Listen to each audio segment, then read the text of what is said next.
Hello everyone and welcome to the lecture on Amazon CodeWhisperer. So this lecture will contain all these topics. What is Amazon CodeWhisperer? Example, language support, infrastructure as code, languages support, also supported code generation, supported development environments, authentication methods, authentication options, and security scans. So what is Amazon CodeWhisperer? Amazon CodeWhisperer is a machine learning powered tool that generates code and gives you recommendations in real time. It automatically makes suggestions that are based on your current code, comments, and existing input. The recommendations can vary in size from a single line of comment to complete functions. As you start typing, CodeWhisperer offers suggestions based on both your current and previous inputs.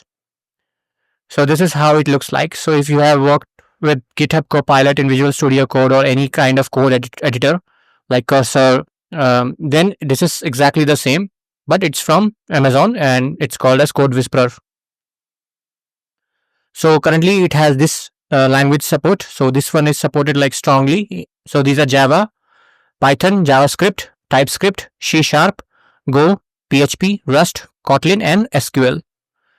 Then it also supports infrastructure as code languages support such as CloudFormation, YAML, again CloudFormation but in YAML syntax, HCL for the Terraform, and TypeScript for Cloud Development Kit, CDK, and Python, again CDK, but there are two flavors, one in JavaScript, TypeScript, and one is Python.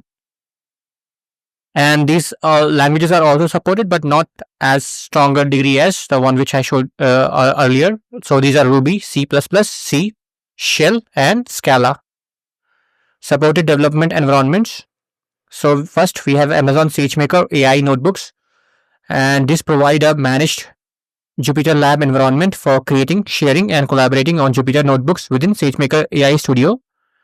Then we have Jupyter Lab, which is an open source IDE that enables working with data and code, creating and editing Jupyter notebooks, running code in various programming languages, and visualizing data. And then we have AWS Toolkit for Visual Studio Code, and this is an open source plugin that facilitates creating, debugging, and deploying applications on AWS. Then we have a toolkit, same AWS Toolkit for JetBrains IDE also, and this is an again open source plugin. And this simplifies development, debugging, and deployment of serverless application using AWS.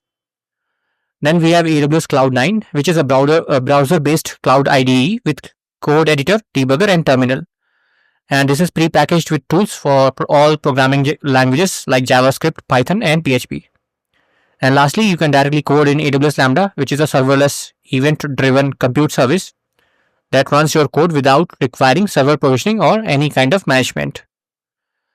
So CodeWhisperer authentication guide. So in order to use CodeWhisperer with VS Code or JetBrains, you must first download and install the AWS toolkit. So in VS Code, if you go to the extensions or the plugins, you can search and install that on the VS Code. Same for JetBrains. Authentication methods by development environment. So if you plan to use CodeWhisperer with VS Code, through AWS Toolkit and same for JetBrains, you will first have to authenticate either using AWS Builder ID or the IAM Identity Center, which is AWS single sign-on. And if you plan to use CodeWhisperer with other services like Cloud9, AWS Lambda, SageMaker, AI Studio, Jupyter Lab, or AWS Glue Studio, you will have to authenticate using Identity and Access Management, which is AWS component or the AWS service. Authentication options details. So first, Builder ID. This is again Toolkit and VS Code and JetBrains. This one requires only your email address, and to use it, you don't need any AWS account. And for IAM Identity Center, this requires setup by your enterprise administrator because it's a single sign-on service. So somebody in the enterprise or the company has to configure this. And IAM credentials are used within your AWS account to regulate access to and between various AWS services, which is for the last option, which is like SageMaker AI Studio or the Cloud9 or the Lambda. Lastly, security scans. So CodeWhisperer detects security policy violations and vulnerabilities using static application security testing, SAST, secrets detection, and infrastructure as code scanning. Security scans identify vulnerabilities. It can suggest improvements and also provide code to address identified issues.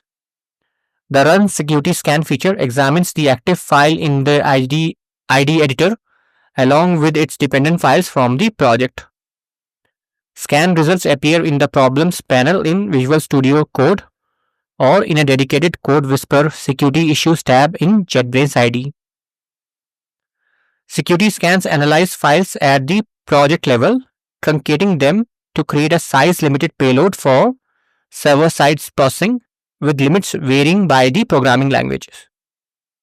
The scanning functionality is powered by detectors from Amazon CodeGuru detector library.